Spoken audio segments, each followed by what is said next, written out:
We dismiss history at our peril. Liberty Nation Radio with Mark Angelides. Hello and welcome to Liberty Nation Radio, right here on the Radio American Network. I'm your host, Mark Angelides.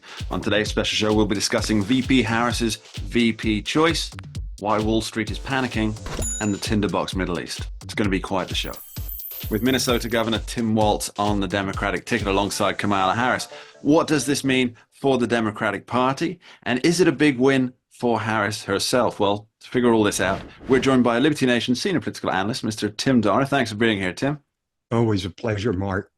So, Tim, I think that, like many of us, you were quite surprised that she opted for Minnesota Governor Tim Walz, because it's really, as far as I can tell, it was the worst possible choice electorally for her when you consider the Electoral College and that she's fighting for the 2024 campaign. Well, I think that she, in the end, just wasn't willing to take the risk of adding a Jewish man to the ticket at a time where the pro-Hamas crowd is basically stealing most of the headlines regarding the left.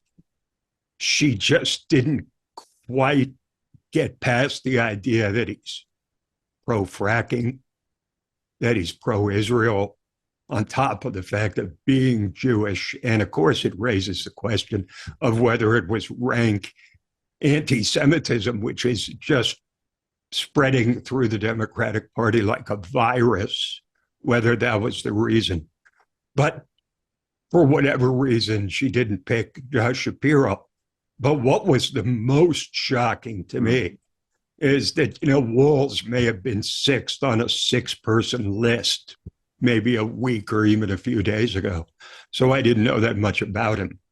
But one thing I did know is that Kamala Harris is the biggest stain on her record, really, is her support of the rioters in Minneapolis after the 2020 George Floyd episode.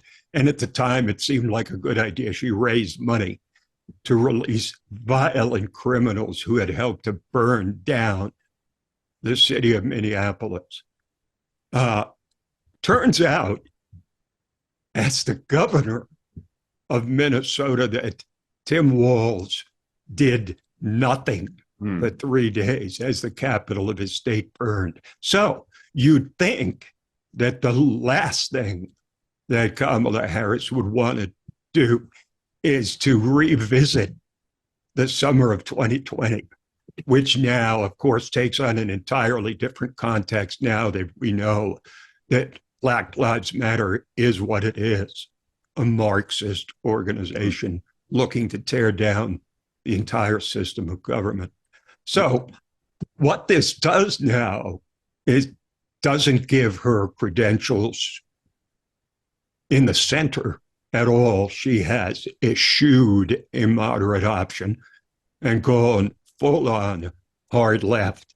And it's hard to imagine what she was thinking other than the fact that she just didn't have quite the courage to pick someone who would have definitely improved the ticket, certainly would have given her a good chance to win Pennsylvania, which is the most critical state in the country. But instead, she chose to pick someone who's entirely associated with arguably the worst episode of her career. I mean, and you look at the statements, Mark, I'll just use two of them. The candidate himself, Tim Walz, said one person's socialism is another person's neighborliness. I think that tells you everything you need to know. But what was even worse, Mark, was what his wife said. His wife, while the city was burning, while a police station had been set on fire and torched, she said she opened the window so she could smell the burning rubber on tires, so that she could memorialize this moment for its significance, essentially, in American history. That is absolutely shocking that she would say something like that. it was good, essentially, is what she was saying, that this whole riot came to pass. Well, days and days of rioting that, by the way, destroyed dozens of Black-owned businesses. Tim, that I don't want to assign motivation to anybody, but in terms of it being seen as being a good thing that was happening, well, I would argue perhaps that got rid of Donald Trump. It was those riots, that unrest that was on top of permitted. COVID. Yeah, on top of COVID, of course, the unrest that was permitted, especially, of course, as you say, in Minneapolis, to run unfettered, that sparked similar protests across the country and indeed the world, which was an integral ingredient in defeating Donald Trump in the 2020 election. So I suppose from somebody who is wedded to the political career there, it probably was a good thing for her. But let's say, so we've discounted, well, sorry, not discounted, we've discussed why she possibly didn't go for Josh Shapiro. And I do want to delve into that a bit later, because I think that could be one of the most significant issues of the election. But she also didn't choose Mark Kelly, which Mark Kelly's an astronaut. I mean, that's basically rock star status, right? He's an astronaut, and he's married to a woman who, like Donald Trump, was a victim of an assassination attempt. Gabby Giffords. Gabby Giffords. I mean, pop that in there, Tim. But he did not meet the ideological purity test of the far left, because he has at times been critical of the Biden-Harris immigration policies.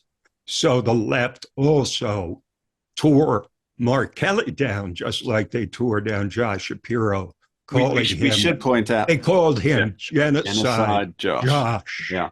And Kamala Harris responded and said, okay, I won't take him then. I'd rather lose the election than take someone that might stir up even more unrest on the far left. And especially at the convention in a couple of weeks, the last thing that Kamala Harris needs is an already probably out of control series of demonstrations and protests that would only get larger and more explosive if she picked Josh Shapiro.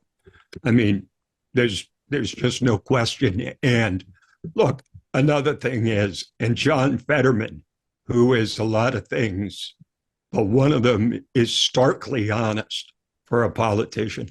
He said that he thought that Kamala Harris didn't pick Josh Shapiro because he would outshine her, and that Walz wouldn't. Walz is a guy that told Kamala Harris, look, I'm at the very end of my career. And I think that's a good pick then, in the sense that this guy's got nothing to lose. He can say anything, do anything, and maybe that's a good thing, but it may well be a bad thing. We're going to pick this conversation up after this short break. Don't go anywhere. We dismiss history at our peril. Liberty Nation Radio with Mark Angelides.